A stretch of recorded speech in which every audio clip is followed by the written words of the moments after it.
Hi hi welcome back my YouTube channel. ಇವತ್ತಿನ ವಿಡಿಯೋದಲ್ಲಿ ನಾನು ನಿಮಗೆ ಹಾಗಲಕಾಯಿ ಪಲ್ಯನ ಕಹಿ ಇಲ್ಲದೆ ಯಾವ ರೀತಿ ಮಾಡ್ಕೋಬೋದು ಅನ್ನೋದು ತೋರಿಸ್ಕೊಡ್ತಾ ಇದ್ದೀನಿ. ಎಲ್ಲರ ಮನೆಯಲ್ಲಿ ಈ ಪಲ್ಯ ಮಾಡಿದರೆ ಯಾರೂ ಊಟ ಮಾಡೋದಿಲ್ಲ. ಸೊ ಮಕ್ಕಳು ಸಮೇತನೂ ಊಟ ಮಾಡೋದಿಲ್ಲ, ದೊಡ್ಡವರು ಊಟ ಮಾಡೋದಿಲ್ಲ ಕಹಿ ಇರೋದ್ರಿಂದ. ಸೊ ನೀವು ಕಹಿ ಇಲ್ಲದೆ ಯಾವ ರೀತಿ ನೀವು ಮನೆಯಲ್ಲೇ ಆರೋಗ್ಯಕರವಾಗಿ, ಟೇಸ್ಟಿಯಾಗಿ, ರುಚಿಕರವಾಗಿ ಯಾವ ರೀತಿ ನೀವು ಮನೆಯಲ್ಲಿ ಮಾಡ್ಕೋಬೋದು ಅನ್ನೋದು ನಾನು ಈ ವಿಡಿಯೋದಲ್ಲಿ ತೋರಿಸ್ಕೊಡ್ತಾ ಇದ್ದೀನಿ. ಹಾಗಲಕಾಯಿನ ನಾನು ಆಲ್ರೆಡಿ ಚೆನ್ನಾಗಿ ವಾಶ್ ಮಾಡಿ ಇಟ್ಕೊಂಡಿದ್ದೀನಿ. ಇವಾಗ ಇದನ್ನು ನಾನು ರೌಂಡ್ ಶೇಪಾಗಿ ನೋಡಿ ಈ ರೀತಿ ಕಟ್ ಮಾಡಿ ಇಟ್ಕೊಂಡಿದ್ದೀನಿ ಹಾಗಲಕಾಯಿನ. ಸೊ ನೀವು ಯಾವ ರೀತಿ ಶೇಪ್ ಬೇಕೋ ಆ ರೀತಿ ಕಟ್ ಮಾಡ್ಕೋಬೋದು. ನಾನಿಲ್ಲಿ ರೌಂಡ್ ಶೇಪ್ ಮಾಡ್ಕೊಂಡಿದ್ದೀನಿ. ಇಲ್ಲಿ ಒಂದು ಪಾತ್ರೆಯಲ್ಲಿ ನೀರು ಕೂಡ ತೊಗೊಂಡಿದ್ದೀನಿ. ಆ ಪಾತ್ರೆಯಲ್ಲಿ ಇವಾಗ ಅದನ್ನು ರೌಂಡ್ ಶೇಪಲ್ಲಿ ಕಟ್ ಮಾಡ್ಕೊಂಡಿದ್ದೀನಲ್ಲ ಹಾಗಲಕಾಯಿನ ಹಾಕ್ತಾಯಿದ್ದೀನಿ. ನೆಕ್ಸ್ಟ್ ಇದಕ್ಕೆ ನಾನು ಸ್ವಲ್ಪ ಸಾಲ್ಟ್ ಹಾಕ್ತಾಯಿದ್ದೀನಿ, ಉಪ್ಪು ಹಾಕ್ತಾಯಿದ್ದೀನಿ, ಒಂದು ಅರ್ಧ ಸ್ಪೂನಷ್ಟು ಹಾಕ್ತಾಯಿದ್ದೀನಿ. ಇವಾಗ ಇದನ್ನು ಚೆನ್ನಾಗಿ ಇದನ್ನು ಮಾಡ್ಕೋಬೇಕು, ಕೈಯಿಂದನೇ ಸ್ಮ್ಯಾಶ್ ಮಾಡ್ಕೋಬೇಕು ಚೆನ್ನಾಗಿ. ಇದನ್ನು ನೋಡಿ ಇಲ್ಲಿ ನಾನು ಯಾವ ರೀತಿ ಮಾಡ್ಕೊತಾ ಇದ್ದೀನಿ, ನೀವು ಕೂಡ ಅದೇ ರೀತಿ ಮಾಡ್ಕೋಬೇಕು. ಈ ರೀತಿ ಮಾಡೋದ್ರಿಂದ ಒಂದು ಸ್ವಲ್ಪ ಕಹಿ ಅಂಶ ಕಡಿಮೆ ಆಗುತ್ತೆ. ಇದು ಬಂದುಬಿಟ್ಟು ಫಸ್ಟ್ ಸ್ಟೆಪ್ಪು. ಈ ರೀತಿ ಮಾಡೋದ್ರಿಂದ ಒಂದು ಸ್ವಲ್ಪ ಕಹಿ ಅಂಶ ಕಡಿಮೆ ಆಗುತ್ತೆ ಫಸ್ಟ್ ಸ್ಟೆಪ್ಪಲ್ಲಿ. ಸೊ ಇದನ್ನು ಚೆನ್ನಾಗಿ ನಾನು ಯಾವ ರೀತಿ ಸ್ಮ್ಯಾಶ್ ಮಾಡ್ಕೊತಿದ್ದೀನಲ್ಲ ಅದೇ ರೀತಿ ನೀವು ಮಾಡ್ಕೋಬೇಕು. ಮಾಡಿದ ಮೇಲೆ ಈ ನೀರನ್ನ ನಾನು ಇವಾಗ ಒಂದು ಇದರಲ್ಲಿ ತೆಗಿತಾ ಇದ್ದೀನಿ. ಇವಾಗ ನೋಡಿ ಇದನ್ನೆಲ್ಲ ಮಾಡ್ಕೊಂಡಿದ್ದು ನೀರೆಲ್ಲ ತೆಗ್ದಿದ್ದೀನಿ. ಮತ್ತು ಇನ್ನೊಂದು ಸ್ವಲ್ಪ ನೀರು ಹಾಕ್ತೀನಿ. ಮತ್ತು ಸೆಕೆಂಡ್ ಟೈಮ್ ಸ್ವಲ್ಪ ನೀರು ಹಾಕಿ ಚೆನ್ನಾಗಿ ಆವಾಗ ನಾನು ಕೈಯಿಂದ ಯಾವ ರೀತಿ ಸ್ಮ್ಯಾಶ್ ಮಾಡ್ಕೊಂಡಿದ್ದೀನಲ್ಲ ಅದೇ ರೀತಿ ಮಾಡ್ಕೊತೀನಿ. ಫಸ್ಟ್ ಇದು ಪ್ರೊಸೀಜರ್. ಇದು ಫಸ್ಟ್ ಸ್ಟೆಪ್ ಈ ರೀತಿ ಮಾಡ್ಕೋಬೇಕು. ಕೈ ಅಂಶ ಹೋಗಬೇಕು ಅಂದರೆ ಫಸ್ಟ್ ಸ್ಟೆಪ್ ನಾವು ಈ ರೀತಿ ನೀರಲ್ಲೇ ಹಾಕಿ ಚೆನ್ನಾಗಿ ನಮ್ಮ ಕೈಯಿಂದನೇ ಚೆನ್ನಾಗಿ ಸ್ಮ್ಯಾಶ್ ಮಾಡ್ಕೋಬೇಕು. ಈ ರೀತಿ ಸ್ಮ್ಯಾಶ್ ಎಲ್ಲ ಮಾಡಿಕೊಂಡು ಚೆನ್ನಾಗಿ ಮಾಡಿಕೊಂಡು ಆ ನೀರನ್ನೆಲ್ಲ ತೆಗ್ದಿಟ್ಕೊತೀನಿ ನಾನು. ಇದನ್ನು ಹಾಗಲಕಾಯಿ ಬಂದುಬಿಟ್ಟು ನಮಗೆ ಭಾಳನೇ ಆರೋಗ್ಯಕ್ಕೆ ಭಾಳನೇ ಒಳ್ಳೆಯದು. ಅದಕ್ಕೆ ಇವಾಗ ನಾನು ಇದನ್ನು ಯಾವ ರೀತಿ ಕಹಿ ಇಲ್ಲದೆ ಯಾವ ರೀತಿ ಮನೆಯಲ್ಲೇ ಮಾಡ್ಕೋಬೋದು ಆರೋಗ್ಯಕರವಾಗಿ, ರುಚಿಕರವಾಗಿ ಅಂತ ನಾನು ತೋರಿಸ್ಕೊಡ್ತಾ ಇದ್ದೀನಿ. ಫುಲ್ ವೀಡಿಯೋನ ಸ್ಕಿಪ್ ಮಾಡದೆ ನೀವು ನೋಡ್ಕೊಂಬನ್ನಿ. ಯಾಕಂದರೆ ಏನೆಲ್ಲ ಇಂಗ್ರೀಡಿಯೆಂಟ್ಸ್ ಹಾಕ್ತೀನಿ ಅನ್ನೋದು ನಿಮಗೆ ಗೊತ್ತಾಗುತ್ತೆ. ಆವಾಗ ಕಹಿ ಇಲ್ಲದೆ ಯಾವ ರೀತಿ ನಾವು ಅಡುಗೆ ಮಾಡ್ಕೋಬೋದು ಇದನ್ನು ಹಾಗಲಕಾಯಿನ ಅಂತ ನಿಮಗೆ ಗೊತ್ತಾಗುತ್ತೆ. ಹಾಗೆ ಮನೆ ಮಂದಿ ಎಲ್ಲರೂ ಚೆನ್ನಾಗಿ ತಿಂತಾರೆ ಇದನ್ನು. ಹಾಗಲಕಾಯಿ ಪಲ್ಯ ಮಾಡಿದರೆ ಬೇಡ ಅನ್ನಲ್ಲ ಅವಾಗ. ಸೊ ಬನ್ನಿ ನೋಡ್ಕೊಂಬನ್ನಿ ಅದನ್ನು ಯಾವ ರೀತಿ ಮಾಡ್ತೀನಿ ಅಂತ. ಇವಾಗ ನಾನು ಒಂದು ಪಾತ್ರೆಯಲ್ಲಿ ಎಣ್ಣೆ ಹಾಕ್ತಾಯಿದ್ದೀನಿ.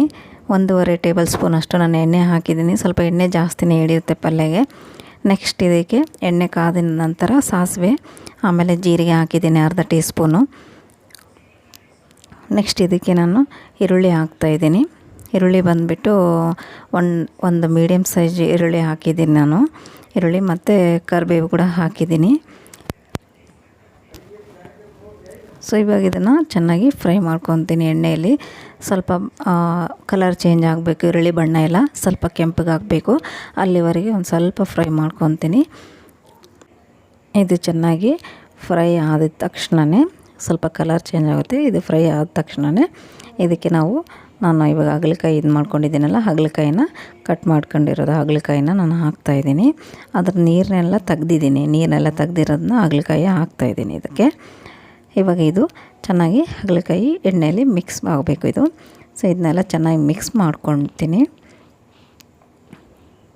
ಬಹಳನೇ ಟೇಸ್ಟಿಯಾಗಿರುತ್ತೆ. ನೀವು ರೈಸಲ್ಲೂ ತಿನ್ಬೋದು, ರೊಟ್ಟಿಯಲ್ಲೂ ನೀವು ತಿನ್ಬೋದು, ಚಪಾತಿ ಇದರಲ್ಲಿ ಅಷ್ಟು ಟೇಸ್ಟಾಗಿರುತ್ತೆ. ಕೈ ಅಂಶನೂ ಕಾಣೋದಿಲ್ಲ ನಿಮಗೆ, ಭಾಳನೇ ರುಚಿಕರವಾಗಿರುತ್ತೆ.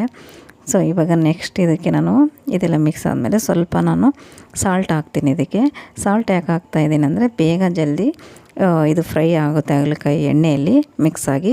ಸೊ ಇದನ್ನು ಇವಾಗ ನಾನು ಪ್ಲೇಟ್ ಮುಚ್ಚಿಡ್ತೀನಿ. 1 ನಿಮಿಷ ಚೆನ್ನಾಗಿ ಫ್ರೈ ಆಗಬೇಕಿದು. ಸೊ ಇದು 1 ನಿಮಿಷ ಆಗಿದೆ ಇವಾಗ ನೋಡಿ. ಇವಾಗ 1 ನಿಮಿಷ ಆಗಿದೆ, ಎಷ್ಟು ಚೆನ್ನಾಗಿ ಆಗಿದೆ. ಸೊ ಅದು ಹಸಿ ಅಂಶ ಏನಿರುತ್ತಲ್ಲ ಅದೆಲ್ಲ, ಹಸಿ ಸ್ಮೆಲ್ಲೆ ಇದು ಏನಿರುತ್ತೆ ಅದೆಲ್ಲ ಹೋಗುತ್ತೆ ಎಣ್ಣೆಯಲ್ಲಿ. ಎಣ್ಣೆನೂ ಚೆನ್ನಾಗಿ ಹೀರ್ಕೊಂಡಿರುತ್ತೆ. ಇವಾಗ ಇದಕ್ಕೆ ನಾನು ಒಂದು ಮೀಡಿಯಮ್ ಸೈಜ್ ಟೊಮೊಟೊ ಹಾಕ್ತಾಯಿದ್ದೀನಿ.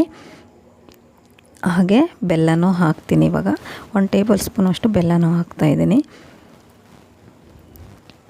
ನೆಕ್ಸ್ಟು ಇವಾಗ ನಾನು ಖಾರದ ಪುಡಿ ಹಾಕ್ತಾಯಿದ್ದೀನಿ. ಆಮೇಲೆ ಅರಿಶಿನ ಪುಡಿ ಹಾಕ್ತಿದ್ದೀನಿ. ಅರಿಶಿನ ಪುಡಿ ಬಂದುಬಿಟ್ಟು ಅರ್ಧ ಸ್ಪೂನ್ ಹಾಕ್ತಾಯಿದ್ದೀನಿ. ಆಮೇಲೆ ಖಾರದ ಪುಡಿ ಬಂದುಬಿಟ್ಟು ನಿಮಗೆ 1 ಟೇಬಲ್ ಸ್ಪೂನ್ ಹಾಕ್ತಿದ್ದೀನಿ. ನಿಮಗೆ ಖಾರ ಜಾಸ್ತಿ ಬೇಕಂದರೆ ಖಾರನೂ ಹಾಕ್ಕೋಬೋದು. ಸೊ ಇವಾಗ ಇದನ್ನು ಚೆನ್ನಾಗಿ ಮಿಕ್ಸ್ ಮಾಡ್ಕೊತೀನಿ. ಬೆಲ್ಲ ನಿಮಗೆ ಸಿಹಿ ಅನಿಸುತ್ತಲ್ಲ, ಯಾಕೆ ಇಷ್ಟೊಂದು ಹಾಕಿದ್ದೀರಿ ಅಂತ ಅಂದ್ಕೋಬೋದು. ಬಟ್ ಅದೇನು ಜಾಸ್ತಿ ಆಗಲ್ಲ, ಕರೆಕ್ಟಾಗಿ ಮ್ಯಾಚ್ ಆಗುತ್ತೆ. ಖಾರ, ಉಪ್ಪು ಆಮೇಲೆ ಸಿಹಿ ಎಲ್ಲ ಮ್ಯಾಚ್ ಆಗುತ್ತೆ. ಇವಾಗ ನೆಕ್ಸ್ಟ್ ನಾನು ಹುಣಸೆಹಣ್ಣಿನ ರಸ ಹಾಕ್ತಾಯಿದ್ದೀನಿ. ಇದು ಬಂದುಬಿಟ್ಟು 1 ಟೇಬಲ್ ಸ್ಪೂನಷ್ಟು ನಾನು ಹುಣಸೆಹಣ್ಣಿನ ರಸ ಹಾಕ್ತಾಯಿದ್ದೀನಿ.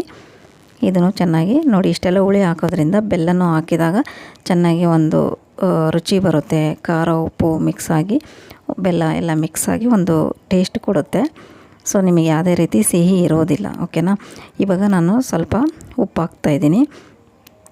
ಇಲ್ಲಿ 1 ಗ್ಲಾಸಷ್ಟು ನೀರು ಕೂಡ ನಾನು ಮಿಕ್ಸ್ ಮಾಡಿದ್ದೀನಿ ಇದನ್ನು. ಸೊ ನೀರು ನಿಮಗೆ ಎಷ್ಟು ಬೇಕೋ ಅಷ್ಟು ಹಾಕ್ಕೋಬೋದು. ಸ್ವಲ್ಪ ಹಾಕಿದ್ದೀನಿ, ಇವಾಗ ನಮಗೆ ಎಷ್ಟು ಬೇಕೋ ಅಷ್ಟು ಹಾಕ್ಕೊಂಡಿದ್ದೀನಿ. ಇವಾಗ ಇದು ಚೆನ್ನಾಗಿ ಫ್ರೈ ಆಗಬೇಕಂತೇಳಿ ಒಂದೆರಡು ನಿಮಿಷ ನಾನು ಫ್ರೈ ಆಗೋಕ್ಕೆ ಬಿಟ್ಟಿದ್ದೆ. ಸೊ ಇದಕ್ಕೆ ನೋಡಿ ಎಷ್ಟು ಚೆನ್ನಾಗಿ ಫ್ರೈ ಆಗಿದೆ. ಮೇಲೆಲ್ಲ ಎಣ್ಣೆ ಬಂದಿದೆ ಅಂದರೆ ಚೆನ್ನಾಗಿ ಫ್ರೈ ಆಗಿದೆ ಅಂತ ಅರ್ಥ ಇದಕ್ಕೆ. ಇವಾಗ ಇದಕ್ಕೆ ನಾನು ಶುಂಠಿ ಬೆಳ್ಳುಳ್ಳಿ ಪೇಸ್ಟ್ ಹಾಕ್ತಾಯಿದ್ದೀನಿ ಮೇಲೆ. ಏಕೆಂದರೆ ಮುಂಚೆ ಹಾಕಿಲ್ಲ ನಾನು. ಮುಂಚೆ ಯಾಕೆ ಹಾಕಿಲ್ಲ ಅಂದರೆ ಅದರದ್ದೆಲ್ಲ ಶುಂಠಿ ಬೆಳ್ಳುಳ್ಳಿದು ಒಂದು ಸ್ಮೆಲ್ಲು, ವಾಸನೆ ಇರುತ್ತಲ್ಲ, ಆ ಘಮ ಹೋಗ್ಬಿಡುತ್ತೆ ಅಂತ ನಾನು ಹಾಕಿಲ್ಲ ಮುಂಚೆ. ಸೊ ಇವಾಗ ನಾನು ಶುಂಠಿ ಬೆಳ್ಳುಳ್ಳಿ ಪೇಸ್ಟ್ ಹಾಕಿದ್ದೀನಿ. ನೆಕ್ಸ್ಟು ಸಾಂಬಾರು ಪುಡಿ ಹಾಕಿದ್ದೀನಿ. ಈ ಸಾಂಬಾರು ಪುಡಿ ಹಾಕಿದ ಮೇಲಂತೂ ಭಾಳನೇ ಘಮ ಅಂತಲೇ ಬರ್ತಾಯಿದೆ ಪಲ್ಯ. ನನಗಂತೂ ಬಾಯಲ್ಲಿ ನೀರು ಬರ್ತಾಯಿದೆ, ಅಷ್ಟು ಚೆನ್ನಾಗಿ ಬರ್ತಾಯಿದೆ, ಆ ಘಮ ಬರ್ತಾಯಿದೆ. ನೆಕ್ಸ್ಟ್ ಮೇನ್ ಸೀಕ್ರೆಟ್ ಇಂಗ್ರೀಡಿಯೆಂಟ್ಸ್ ಅಂದರೆ ಇದು ಮೇನಾಗಿ ನಾನು ಹುರಿಗಡಲೆ ಪುಡಿ ಅಂತಾರಲ್ಲ, ಪುಟಾಣಿ ಪೌಡರ್ ಅಂತಾರಲ್ಲ, ಅದನ್ನು ಹಾಕ್ತಾಯಿದ್ದೀನಿ. 1 ಟೇಬಲ್ ಸ್ಪೂನಷ್ಟು, 1.5 ಟೇಬಲ್ ಸ್ಪೂನಷ್ಟು ಹಾಕಿದ್ದೀನಿ ನಾನು.